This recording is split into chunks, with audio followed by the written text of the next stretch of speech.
Friends, welcome to our channel. Karthika Deepam serial next ఎపిసోడ్లో ఏం జరగబోతోందో ఈ వీడియోలో చూసి తెలుసుకుందాం.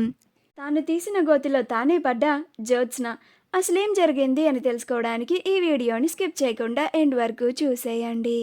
జ్యోత్స్న కార్తీక దీపం యొక్క ప్రత్యేకతని దీపని చెప్పమని అడుగుతుంది. అప్పుడు దీప కార్తీక దీపం యొక్క ప్రత్యేకత గురించి ఇలా చెప్తూ ఉంటుంది. పంచభూతాలు ఆ పరమేశ్వరుని ఆధీనంలో ఉంటాయి జ్యోత్స్న అని చెప్తూ ఉంటుంది. ఆ దీపం ఆత్మకి ప్రతిరూపం.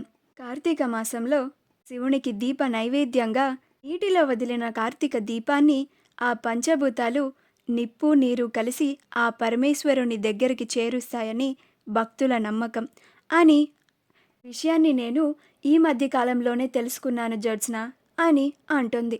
నాకు ఇంకొక నమ్మకం కూడా ఉంది అని చిన్నప్పుడు మా నాన్న చెప్తూ ఉండేవాడు. ప్రమిదలో వెలిగించే ప్రతి దీపంలో వెలిగించే వాళ్ళ ఆశలుంటాయి. ఆకాశంలో తారలు చూస్తూ ఉండగా ఆ దీపాన్ని దీప నైవేద్యంగా ఆ దేవునికి సమర్పించుకుంటే ఆ దీపాన్ని వెలిగించిన వారి కోరికలు ఆ పరమేశ్వరుడు తీరుస్తాడని మా నాన్న చెప్పేవాడు అంటుంది. నేను ఇప్పటికీ ఇదేని నమ్మకాన్ని నమ్ముతూ ఉంటాను అని అంటుంది. అప్పుడు జ్యోత్స్న అలానే చూస్తూ ఉంటుంది. అప్పుడు శౌర్య, అవును జో, నేను కూడా ఇదే నమ్ముతూ ఉంటాను. ఒకసారి నేను కూడా మా నాన్న ఎక్కడ ఉన్నా సరే నా దగ్గరికి రావాలి, మాతోనే ఉండాలి అని కోరుకున్నాను. ఆ దేవుడు నిజంగానే నాకు నాన్నని ఇచ్చాడు. ఇప్పుడు మా నాన్న నాతోనే ఉన్నాడు అని చాలా సంతోషంగా చెప్తూ ఉంటుంది. శౌర్య అలా చెప్పడం చూసి దీపా కార్తీక్లు ఇద్దరు చాలా సంతోషపడుతూ ఉంటారు. కానీ జ్యోత్స్నకి మాత్రం శౌర్య చెప్పిన మాటలకి చాలా కోపం వస్తూ ఉంటుంది. అప్పుడు కాంచన, సరే టైం అయిపోతుంది, అందరం ముందు వెళ్ళి దీపాలు వెలిగించి నీటిలో వదులుదాం పదండి అని అంటుంది. అప్పుడు దీప అందరి దీపాలని వెలిగిస్తుంది. అలా ఎవరి దీపాలని వాళ్ళకి ఇస్తుంది. కాంచన తన దీపాన్ని కార్తీక్ చేతిలో పెడుతుంది. అలా కార్తీక్, శౌర్య, దీప, జ్యోత్స్నలు నలుగురు దీపాన్ని నీటిలో వదలడానికి కలిసి వెళ్తూ ఉంటారు. అలా జ్యోత్స్న, దీపలు ఒక పక్క ఉంటారు, కార్తీక్, శౌర్యలు ఇంకో పక్కన ఉంటారు. అలా దీపాన్ని వదిలే ముందు ఈ రెండు కుటుంబాలు కలవాలి, నా కూతురు సంతోషంగా ఉండాలి అని కోరికని కోరుకుంటుంది. అప్పుడు శౌర్య, నేను ఎప్పుడూ మా అమ్మా నాన్నలతో కలిసే ఉండాలి అని కోరుకుంటుంది.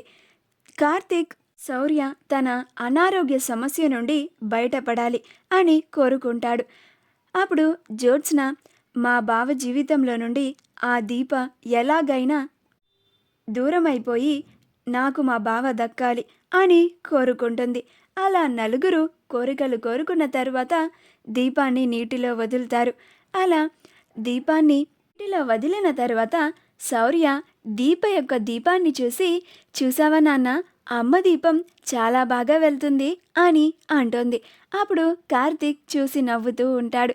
అప్పుడు శౌర్య, నానమ్మ చూస్తున్నావా అమ్మ దీపం ఎంత చక్కగా వెళ్తుందో అని అంటోంది.